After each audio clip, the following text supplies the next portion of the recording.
Magandang araw po sa lahat ng ating mga followers at kapwa ko technician. Ito, mayroong pumasok na Bluetooth speaker. Mainit-init pa mga boss. Tingnan natin kung ano ang sira nito. Buksan agad natin at baka mabuksan pa ng iba yan.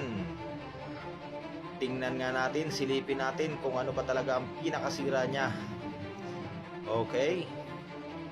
So dyan pa lang nakita kagad natin na ang charging pin ay sira.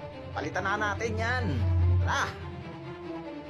At syempre, step by step, tatanggalin muna natin yung mga lock sa harap. Sabay gagamit tayo ng hot air. Pinakamabisang hot air na gagamitin natin. Huwag tayong gagamit ng panghinang lang para matanggal ang charging pin. At pinaka the best pa rin yung lalagyan natin ng pin. Kasi ang disadvantage ng rekta ng power cord, nagkakaroon siya ng minsan na puputol din, nahihila at hindi na magcha-charge.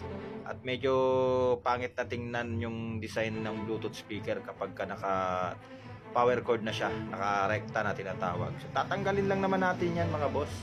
Simple lang naman ang pagtanggal niyan, hot air lang ang gagamitin, tapos a-applyan lang natin ng flux. At yan, natanggal na nga natin yan.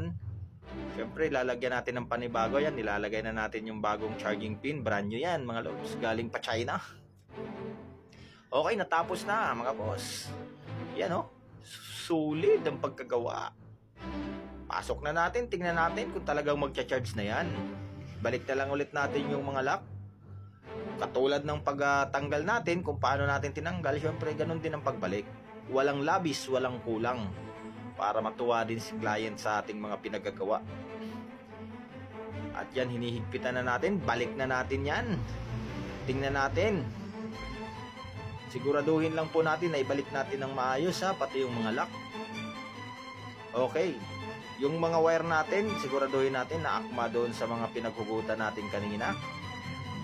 Nang sa ganun hindi siya magkalito-lito. Baka mamaya kasi yung ilaw biglang napunta sa speaker. Kaya mas maganda na lagyan nyo rin ng palatandaan. Sige nga, testing nga natin. Ito.